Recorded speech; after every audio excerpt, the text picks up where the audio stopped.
Bienvenidos todes, todas y todos a nuestros encuentros de utopías y sueños. Comienza un nuevo episodio para debatir, repensar y compartir lo que nos pasa como sociedad. Hablemoslo.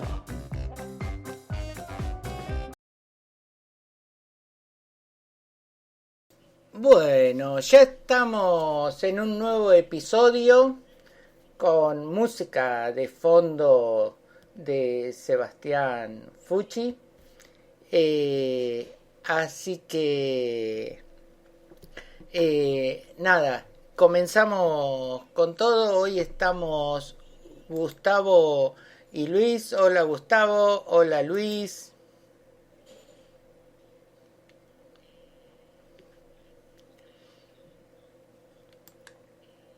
Bien, bien, muy bien. Mañana les paso el chivo antes de empezar el programa. Mañana estamos con Diego García. Diego García es actualmente el articulador del Centro de Referencia UNSUE con el Ministerio de Desarrollo Social de la Nación y precandidato a concejal de Mar del Plata a Batam por el Frente de Todos. ¿Qué tenemos hoy?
Sí, yo en un punto acuerdo eh, con algunas pautas del salario universal y, y en otras acuerdo más con lo que es el ingreso universal.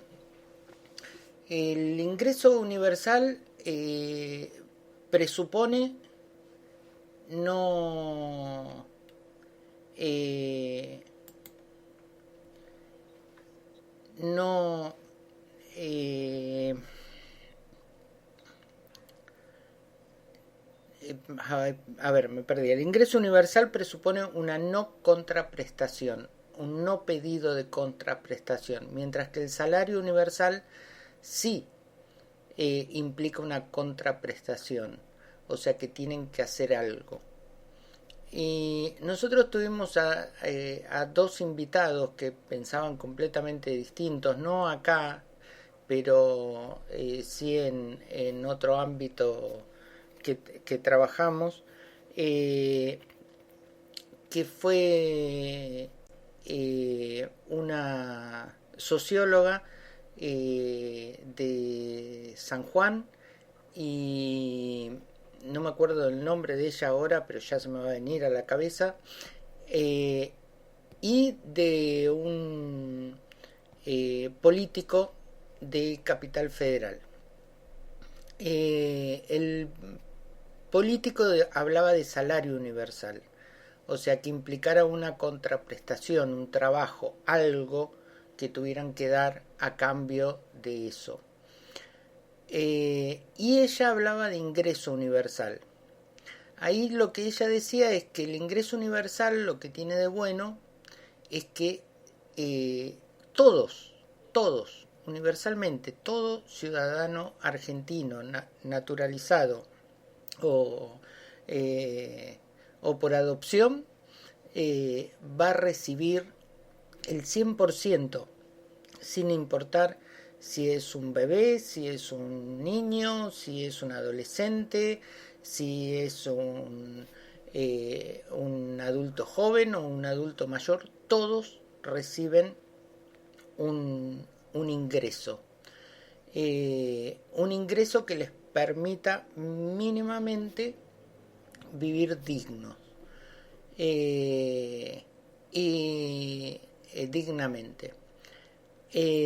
La cuenta que tienen hecho la gente que está trabajando lo del ingreso universal es que eso se recaudaría a través de un impuesto, algo impositivo, ¿no es cierto? Porque de algún lado tiene que salir la plata.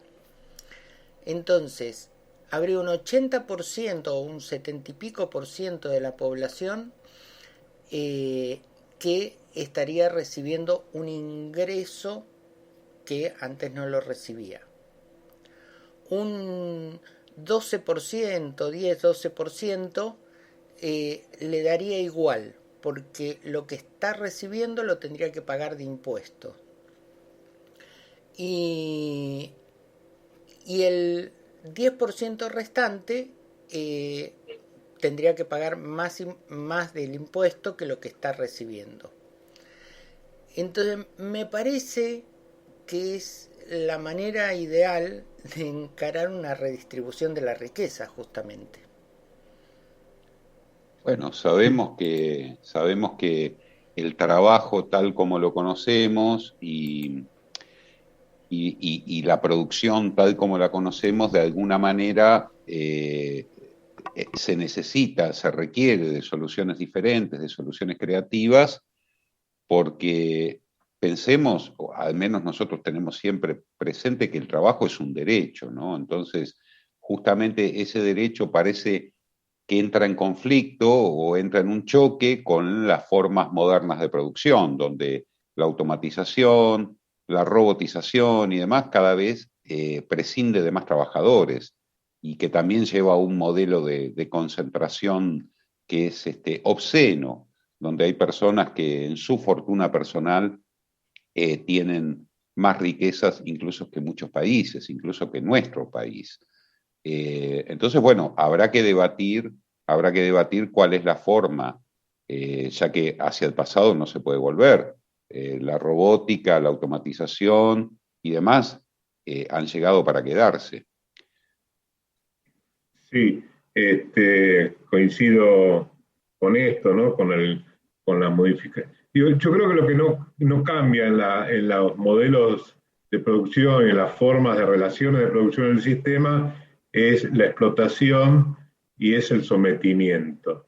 Creo de todos modos que este cambio, y cuando hablamos de distribución de riqueza y cuando hablamos de las características que toma la producción, más allá, y coincidiendo Luis con vos, con el avance de la tecnología, la robótica, creo que además tiene que ver con los sectores concentrados de riqueza que ponen en nombre de la robótica la posibilidad de seguir aumentando sus plusvalías, sus ganancias terribles, y que no les importa, sin duda, la relación que tienen con el trabajador. Digo, a mí me parece, quizás tenemos que profundizar más y vamos a volver a, seguramente en próximos podcasts, de hablar con personas que que son representativas de una u otra idea, es decir, del salario universal o del ingreso universal. Lo interesante es que esto, y sí traigo lo que dijo Grabois hace pocos días, entre otras cosas que dijo, que esto sale por la buena o por la mala, que sale o sale, y que es parte de la lucha y la bandera de los movimientos sociales, donde quizás nos pueden explicar un poco más a fondo, ¿no?, la diferencia. Sí, acá, digamos, por ejemplo, traigo el ejemplo de lo que plantea Grabois, es que sugieren 4 categorías. Trabajadores en transición a la formalidad. Trabajadores en transición a la formalidad son gente que aparentemente están fuera del sistema productivo, pero que en realidad están trabajando, ¿no?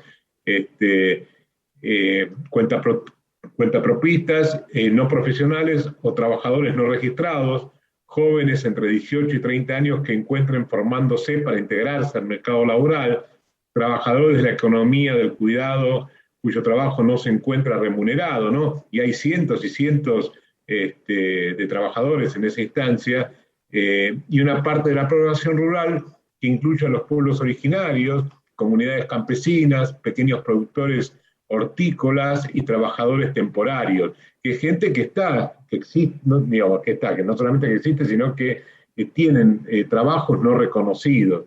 Y también lo que plantean es que, digamos, como espíritu del programa, es que se realice de manera automática y permanente a toda persona que certifique pertenecer a estos grupos, tras un cruce patrimonial y de consumos de tarjeta de crédito, que no deben demostrar, dicen desde los manifiestos por lo menos, que no debe demostrar una contraprestación laboral, aunque trata de darle valor a trabajos, a tareas que el mercado no remunera. Entonces, bueno, creo que es interesante que esto realmente esté en debate y que se tome como tema principal, creo, desde el gobierno, ¿no? Yo creo sinceramente que esto va a ser un tema de debate post elección, ¿no? Sí. Una vez que asuma el nuevo Congreso, yo creo que esto sí o sí se va a debatir, no hay lugar para que no se debata. Yo estoy en varios grupos que me invitan a charlas y demás, y los escucho, y cada uno tiene su posición, como te decía antes, con respecto a una cosa o la otra, la diferencia entre ingreso universal y salario universal, que la socióloga esta lo que decía es, para que sea universal todos tienen que recibirlo, si no, no es universal. Si hay algo que impida que alguien lo reciba, deja de ser universal. Entonces se le podría llamar de otra manera, ¿sí? Salario obligatorio, por ejemplo. El otro día, no sé si fue Luis que... No me acuerdo quién fue que nos dijo acá en el programa de que Holanda, por ejemplo, tiene la obligación, o sea, las personas tienen la obligación de tener un ingreso. Si no trabajan, por alguna razón no tienen un trabajo, el Estado les da el ingreso y la persona tiene la obligación de recibirlo. Hay distintos formatos, ¿sí?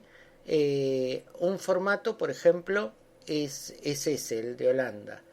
El otro formato es el que se aplica en Alaska. Viste que Alaska es un estado independiente es un estado que pertenece a Estados Unidos, pero como son esos países, ¿no?, de estados que cada uno tiene sus propias legislaciones, y Alaska lo que hace es hace un fondo que sale del petróleo, de la explotación del petróleo, y lo reparte en partes iguales anualmente, ¿sí? Entonces, aproximadamente le toca por individuo entre 2.000 y 4.000 dólares anuales. ¿Sí? Depende del valor del petróleo y demás. Pero más o menos entre 2.000 y 4.000 dólares anuales. Que vos decís, bueno, la verdad es poco, porque cuando lo dividís en 12 meses son 200, 300 dólares por mes. En el mejor de los casos llegaría a 400 dólares. Pero estamos hablando por persona, no por núcleo familiar. O sea que una persona de 4 integrantes, papá, mamá y 2 nenes, por hablar de lo tradicional, o papá, papá y 2 nenes, o mamá y 2 nenes, para no quedar mal con nadie, ya estaría recibiendo 1.600 dólares, no 400 dólares por mes. Entonces ya ahí empieza a tomar color esto de lo equitativo, de lo parejo. Y eso sí es universal, porque por el solo hecho de vivir, pertenecer al Estado, sin importar tu edad, sin importar lo que hagas, sin importar tus ingresos de otras cuestiones, vas a recibir eso. ¿Sí? Sí, Luis, perdón. No, Marce, sí, coincido con lo que decías, coincido con lo que mencionaba Gustavo también, que son formas en las cuales deberemos profundizar el debate, deberemos tratar de a quienes nos escuchan y a nosotros mismos también acercar distintas miradas. Me quedo pensando que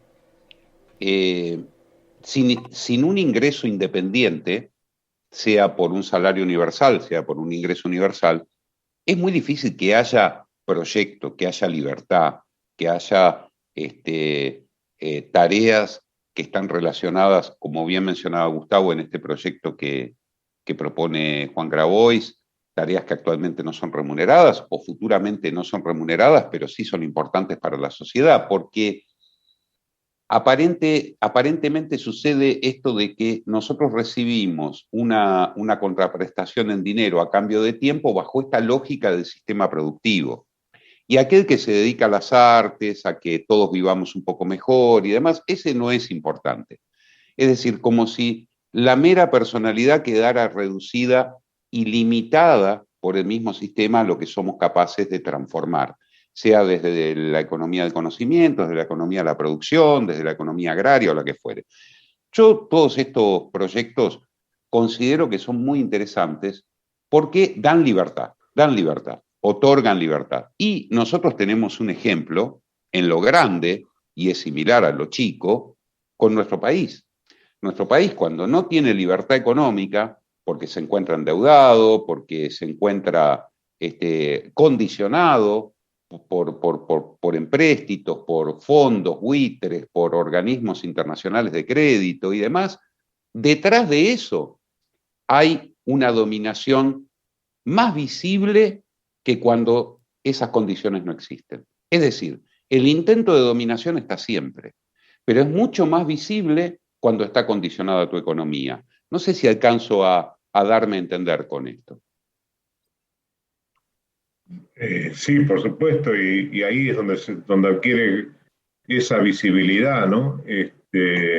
Digo, yo creo que lo importante de esto es que sabemos que algo va a tener que ocurrir, sin duda, ¿no? Inclusive para poder unificar todas las diferentes, que yo creo que son algunos parches ante la urgencia que se van poniendo y que por suerte hay un gobierno que le importa dar algún tipo de solución, pero que en algún momento, en lugar de ser un montón de diferentes parches que se van poniendo frente al porcentaje terrible de pobreza, ante el porcentaje de desocupación, ante lo que sin duda hay que hacer en esa brindar solución a estos problemas sociales, creo que puede ser la solución que siga siendo a través de diferentes parches para atender la emergencia, o de una vez por todas se empieza a recorrer el camino de modificar lo necesario en la distribución de la riqueza, generando una estructura y una concepción diferente de lo que es el trabajo y de lo que es la persona que estando en edad laboral o haciendo tareas que no están reconocidas dentro del sistema recibe un salario. Desde ahí creo que sin duda vamos a ese camino donde esta discusión, porque esta discusión va de la mano de movilizaciones populares que cuando están tomando el cariz que toman, indudablemente es la presión necesaria a encontrar una solución, ¿no? Y es la lucha de los sectores más postergados, ¿no? Sí, Con lo cual, la consigna de los movimientos de tierra, de pan, de trabajo, de salario universal, creo que, bueno, se va por un camino que de alguna manera va a tener que salir esto, ¿no? ahí yo lo que creo, Gustavo, Luis, es que hay un tema que nosotros también lo tratamos en privado, que vos lo hablabas mucho, Gustavo, por que sos, por tu profesión de psicólogo social, que las mismas organizaciones sociales, que son los que verdaderamente pueden hacer fuerza a este cambio, no se ponen de acuerdo en cómo debería ser eso. Por eso a mí me parece tan interesante el tema de del ingreso universal, más que del salario mal llamado universal. Porque ahí estaríamos todos haciendo fuerza, excepto los millonarios, por supuesto, ¿sí? Pero después todos estaríamos yendo detrás de eso. Y a mí me pasó con mi vecino de acá enfrente, que le comenté esto con el futuro amigo de Gustavo, le comenté en estas charlas triviales que tengo con él, del ingreso universal. Y entonces dice, no, más planeros no, planes no, porque los planeros, porque los... viste cómo son estos vecinos gorilones, ¿no? Que uno tiene. Y le digo, pero vos también lo recibirías. Y vos no sos planero. Ah, ¿yo también lo recibiría? Ah, es distinto entonces. ¿Sí? Claro. O sea, ya él pensó y ya los demás dejaron de ser planeros. Entonces, esto, el ingreso universal, también lo que estaría es no me va a salir la palabra. Desmitificando Sí. o corriendo este debate sobre esta idea de los planeros. Los choriplaneros y todo lo demás. Pero Sí, dale. hay otra idea rondando en esto, y creo que todos de alguna manera hemos estado cruzados por esta idea que, sobre todo durante el gobierno de Macri, que aquellos que tienen la fortuna de acceder a un trabajo formal, porque con los niveles de desigualdad que tiene nuestra patria, no se puede hablar solo de condiciones, sino de mucha fortuna, son en definitiva los que mantienen a los beneficiarios de los programas sociales, no de los planes, los programas, porque estuvimos la semana pasada con la gente de Atahualpa que nos decían, no, nosotros devolvemos a la comunidad con trabajo lo que recibimos, y estoy seguro que no es el único caso, debe haber muchísimos más, pero desmitificar esto de que los que trabajan mantienen a los que supuestamente no trabajan, y realmente hablar de un concepto de redistribución de la riqueza, como vos mencionabas del caso de Alaska u otros casos que hay en los Países Bajos, los países nórdicos. ¿Por qué? Porque realmente todos debemos tener, de alguna manera, acceso a un pedacito de la riqueza que el país es capaz de producir. En una determinada proporción, que será motivo de debate, y bajo determinadas condiciones que será motivo de debate. Pero, ¿por qué rescato esta idea? Porque nadie puede realizarse en una sociedad que no se realiza. Nadie puede realizarse en una sociedad que la mayoría, o las enormes mayorías, no tienen asegurado un ingreso, no tienen asegurado el acceso a la salud, no tienen asegurado el acceso a la educación, porque eso lo único que genera, en definitiva, es mayor malestar, mayor desigualdad y peor vivir. Entonces, Esto, ojalá, en el momento en que se trate, se dé una discusión de fondo, se clarifique el motivo final, porque creo que todos queremos vivir en una sociedad más justa, más igualitaria, que traería como consecuencia que hoy muchos oprimidos tengan la posibilidad de sublevarse a su opresor, porque, como muchas veces decimos acá, tenés un trabajo mal pago, bajo malas condiciones y demás, y encima tenés que agradecer que tenés ese trabajo. ¿Por qué? Por la enorme desigualdad que presenta nuestra sociedad, ¿verdad?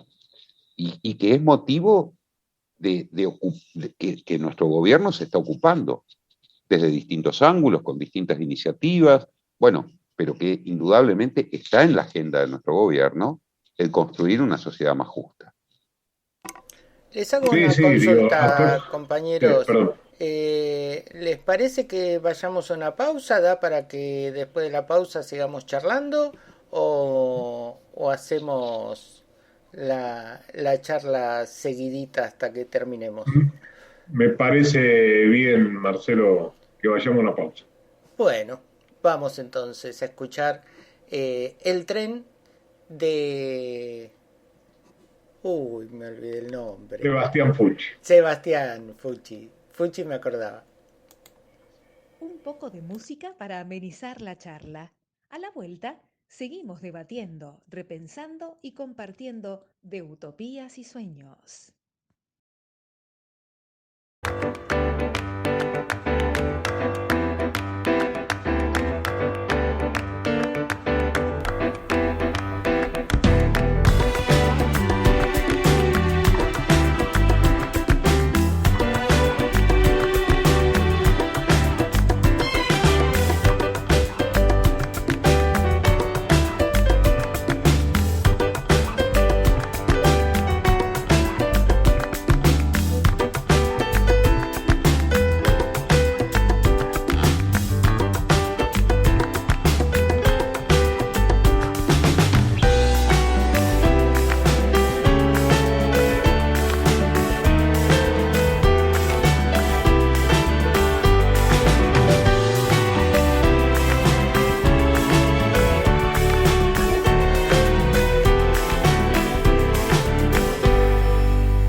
Continuamos debatiendo utopías y sueños. Bueno, ya estamos de vuelta acá, ahora sí. Las disculpas se piden en privado, pero también en público. El primer minuto o los primeros 30 segundos, no sé, estaban muteados los compañeros y no estaba saliendo nada. Disculpen, Gustavo y Luis, pero después lo resolvimos enseguida. No pasa nada, Marcelo. Esto es lo bueno de estar en vivo y poder enriquecer el debate, charlar, intercambiar los puntos de vista, la espontaneidad que nos van trayendo y provocando los distintos temas y las distintas cosas que vamos hablando, ¿no? Sí, yo hoy... Sí. Sí, perdón, Gustavo. No, sí, Marcelo. Que hoy mismo me voy a poner en contacto con esta socióloga sanjuanina para ver cuándo podemos tenerla en el programa, para que nos explique su posición. Y sería bueno por ahí en el mismo si lo sumamos a un compañero que estuvo hace poquito con nosotros también, el Tata de Mar del Plata, del movimiento Evita, digo, para ver las diferentes posiciones sobre esto, sin perder de cuenta que estamos hablando de posibilidades de avance en la distribución de la riqueza, en una estructura diferente de la organización de nuestra sociedad frente a lo que sin duda ocurre y que sean soluciones a mediano plazo, a largo plazo, mientras se recupera las formas de producción que implica la posibilidad de trabajo para todas y para todos. Sí, debemos reconocer que frente a todo lo que va sucediendo en los últimos años, hay una gran cantidad de gente que sin duda trabaja todo el día, como las mujeres, los compañeros, las compañeras que trabajan en comedores barriales y que están todo el día trabajando, y que no son reconocidos de un trabajo remunerativo o con lo necesario para garantizar lo básico, por lo menos, de tener asegurada la canasta alimentaria, ¿no? Yo creo que sigue siendo el debate de qué va a pasar en la dirección de nuestro gobierno en relación a qué pasa si se logra o no la decisión de afectar de una vez por todas la ganancia de los bancos, de los agroexportadores, de los laboratorios, de la industria alimentaria. Hay cosas que si no vamos por ese camino, digamos, más allá que sea salario universal, ingreso universal, y no avanzamos sobre eso, va a ser difícil. Digo, por otro lado, podemos estar debatiendo esto y con la esperanza que esto vaya ocurriendo, con las luchas que se deban dar, porque estamos sin duda con un gobierno que no es el neoliberal, porque si no sería impensado, sin duda, lograr cualquiera de estas cosas. El tema es si vamos por el camino de formatos para que vaya cambiando de verdad y en profundidad esta realidad, donde indudablemente para eso hay que tocar intereses del poder concentrado en estas diferentes realidades, agroexportadores, bancarios, industria alimentaria, la industria de la salud, de la farmacéutica. En algún momento esto va a tener que ir avanzando, porque si no es muy difícil la distribución, para que la cosa no sea simplemente con parches para tratar de resolverlo inmediato, ¿no? Es necesario, yo te decía, sí, por supuesto, una política integral, porque ese dinero también, ya sea del ingreso universal o del salario universal, tiene que salir de algún lado. O sea, por eso digo, de una vez por todas tiene que salir de los que acumulan, digamos. Tendría que salir también, cada vez está más comprobado que los 45.000 millones de dólares que entraron del último préstamo, del último regalito que le hace el FMI a Macri, se fumaron en pocas horas. Entonces, hay una gran cantidad de cosas para ir avanzando. Sin duda, teniendo en común que tenemos que ganar las elecciones, que tenemos que apoyar a nuestro gobierno, porque lo peor que nos podría pasar es que nuevamente el neoliberalismo de las manos de toda esta gente vuelva a triunfar, ¿no? No, es que si no se ganan las elecciones, no se puede discutir ninguna de estas cosas. O sea, todo esto partimos de la base que se ganen las elecciones, porque si no, con una mayoría en diputados de ellos que te cajonea el proyecto, no puedes discutir nada de esto. Y Por supuesto. una cosa fundamental que hay que tocar es, primero, la justicia, porque ellos te meten una cautelar y no cumplen nada, no pagan, como ayer decía Borroni el caso del futbolista este, que no me acuerdo el nombre, y de Carlos Tevez y de toda esa gente que no quiso pagarlo. Eh, después, o sea, que hay un descontrol en los precios, o sea, te empiezan a hacer correr eso detrás de la suba de precios. O sea, eso en vez de usarlo para ganar más porque la gente consume más y ellos venden más, no, quieren ganar más sobre cada producto.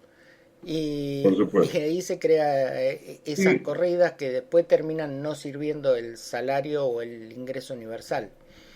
sí, yo creo que también ayer con lo que hablábamos con Fernando Borroni, coincidimos, como muchos coincidimos, en que el poder tiene sin duda mucho poder acumulado durante mucho tiempo, y que podemos hasta coincidir que estamos en una etapa. Él decía que era muy difícil pasar de los 4 años del neoliberalismo a medidas más de fondo y que estábamos en una etapa de transición. Yo creo que de todos modos hay que ser cuidadoso con esas cosas, como ayer surgía en el debate también, que no es un tema de calmar ansiedades o de poder tener tolerancia a la espera. Nosotros, la clase media, más o menos podemos tener esa tolerancia a la espera, aunque cuando la ideología o cuando la concepción de la vida, del ser humano y del mundo y la sociedad que queremos, de todos modos, obviamente nos genera un nivel de ansiedad para que los cambios sean más profundos y se avance más en esos cambios, pero hay un gran sector de la población que la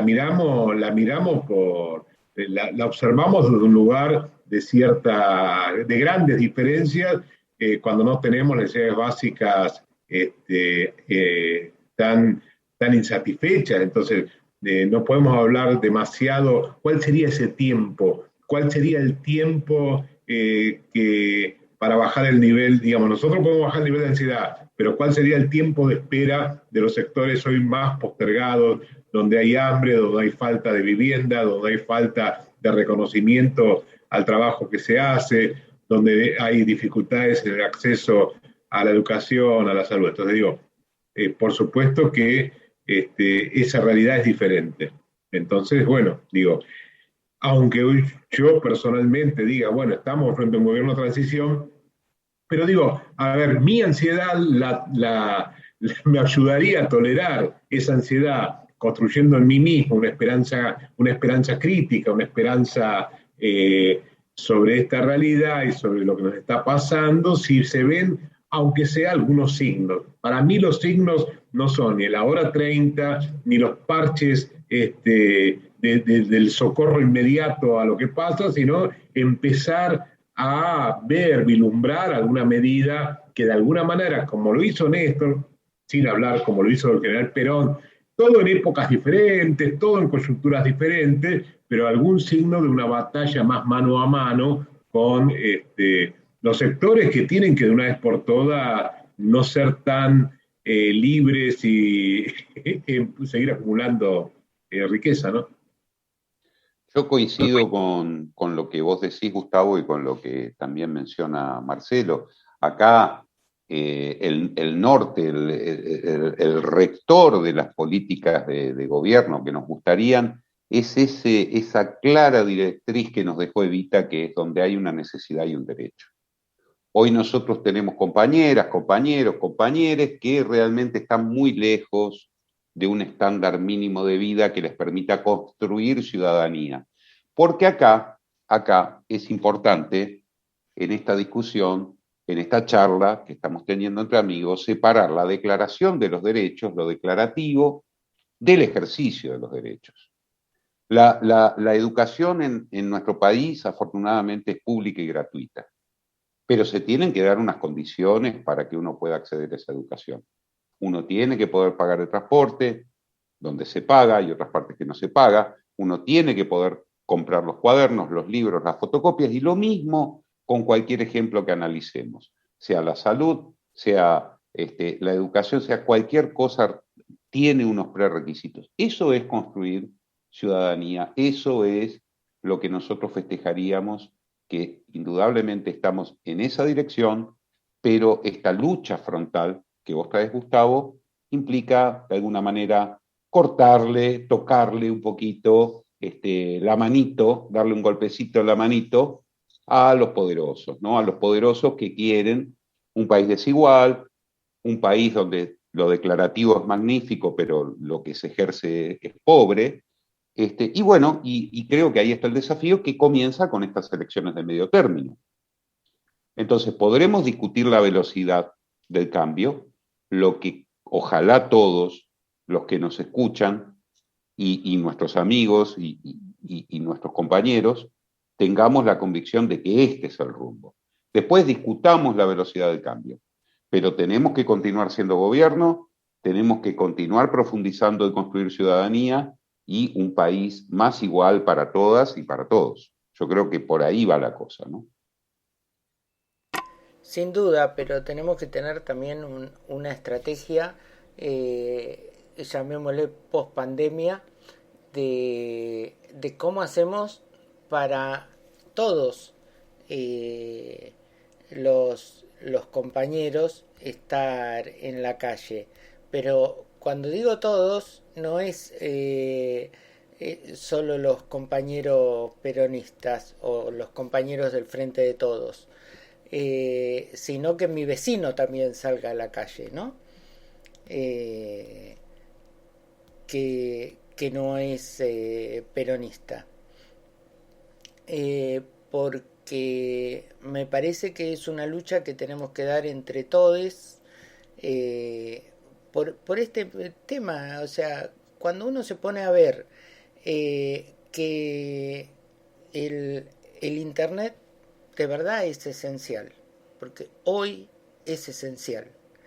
Y fue declarado por el gobierno un servicio esencial, y el grupo Clarín, a través de Fibertel y Cablevisión, no lo cumple, ¿sí? Y te mete una ley, y mi vecino de enfrente, que es igual de pobre que yo, sale a defender a Fibertel, ¿sí? Y Fibertel se llevó 1.400 millones de dólares de ganancia en el último balance. Vos decís, ¿cómo hago para yo hacerle ver a mi vecino de enfrente que él no puede estar defendiendo los intereses de una sola persona, de Héctor Mañeto? ¿Sí? Claro, lo que pasa ahí es muy interesante esto y a mí me entusiasma mucho la idea que vamos a tener algún podcast con oyentes como parte de nuestro debate, quizás en algún momento, y con tu vecino, yo también tengo un vecino que debatimos muchas estas cosas, siendo trabajadores, ¿no? Entonces, ahí hay una parte que desde lo racional uno no lo puede terminar de comprender, como una persona, como tu vecino, mi vecino, y sé que Luis también tiene algún vecino similar, cómo tienen ese discurso de defender a un sector, a una persona o a un grupo que al mismo tiempo va en contra de sus realidad y va en contra de sus intereses, ¿no? Entonces, ahí hay que entenderlo también un poquito, empezar a interpretar un poco por qué pasa eso, ¿no? Entonces, porque si no, creo que la discusión con nuestros vecinos es interminable. Entonces, ese vecino que odia a los mismos que, esto es histórico, ¿no? Que pasó con el antiperonismo y con cualquiera que representara de alguna manera la posibilidad de ascenso social a los sectores más postergados, hubo personas, hubo vecinos en la misma realidad económica, política y social de los sectores postergados defendiendo a quien los posterga. O sea, el vulnerado defendiendo a quien los vulnera. Entonces, de ahí hay que tratar de quitar porque digo, creo que son sectores con mucho miedo y que ese odio lo tienen en la dificultad o en la aspiración o en la fantasía que defendiendo a Fivertel se parecen más a Fivertel que al otro vecino más humilde o con más dificultades de ingresos o de acceder a lo necesario. O sea, hay un tema de aspiración, hay un tema de tratar digamos, de tener esa fantasía que si de alguna manera pertenezco a ese sector que nunca voy a poder pertenecer, pero en la posición, y si pienso como ellos y odio a los que ellos dicen que hay que odiar, de alguna manera soy parte de ellos. No una fantasía que pasaría rayana a la locura, pero esto ocurre, esto ocurre, esto ocurre. Entonces, seguramente vamos a poder, tenemos que armar el podcast con nuestros vecinos que algún nivel de afecto nos tienen, pero por otro lado sienten que defendiendo al enemigo son parte de un sector que les gustaría ser parte y que de todo modo nunca lo van a hacer. Pero bueno, creo que el análisis de eso va más allá de lo racional, sino entender qué pasa en esas subjetividades, qué pasa en esas realidades, ¿no? Pero es un porcentaje a los cuales tenemos que encontrarnos para charlar para poder ganar ampliamente las próximas elecciones. Ahí Luis quería decir algo y ya nos vamos despidiendo también, porque ya llevamos... No, coincido con Gustavo. Creo que es muy atractiva la idea de formar parte del poder disciplinador. Yo creo que a nuestros vecinos, más allá de toda esta carencia de objetividad, de criticidad, de su lugar, su tiempo histórico, como tenemos nosotros, estamos ubicados en este tiempo y en un lugar determinado, les seduce la idea de ser el disciplinador, ¿no? Digamos, Sí, estos revoltosos. Luis, el disciplinador, y por otro lado, miran por ahí por televisión cómo disfrutan en Miami o en un barrio con todos los chiches, como sintiendo en una identificación proyectiva que son parte, porque de alguna manera son parte de sostener a eso. Son construcciones complejas, pero que existen.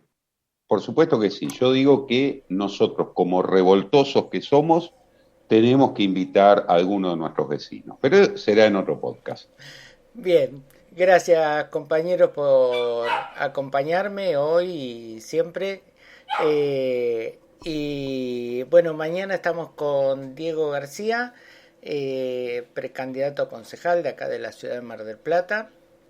Y va a ser interesante, Marcelo, lo de mañana de García, porque hoy uno de nuestros compañeros, Nico, tenía que hacer un trámite por un tema de una vivienda, justamente con García. Así que vamos a ver cómo le fue en el trámite para cuando mañana lo tengamos en el podcast. Bueno, esperemos que le haya ido bien.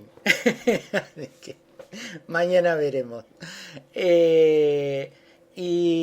Y el viernes me gustaría, si están de acuerdo, charlar de un temita que me quedó ahí pendiente, que es algo que ocurrió hoy y que realmente es histórico para la patria grande. Hoy se firmó los países miembros del CAN, la Comunidad Andina, que son Bolivia,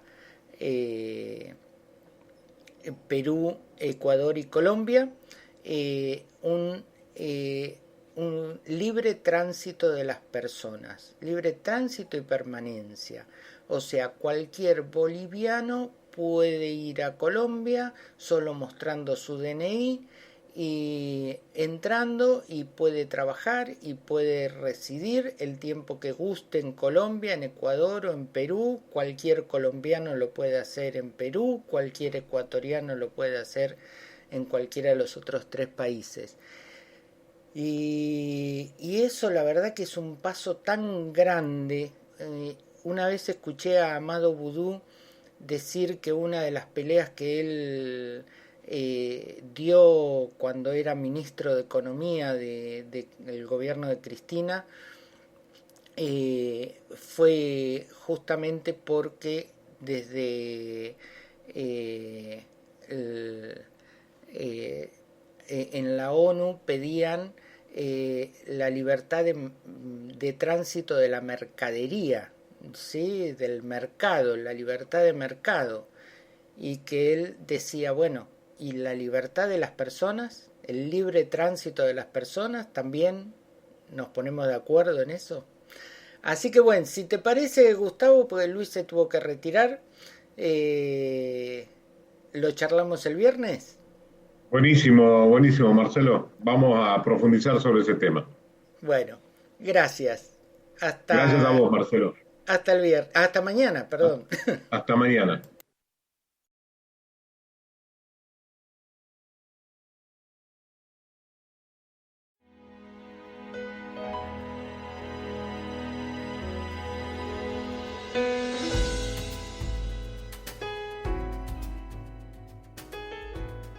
Llegamos al final de este episodio con la esperanza de provocar algún movimiento que permita continuar aprendiendo y construyendo respuestas colectivas. Mañana, hablemoslo en un nuevo episodio.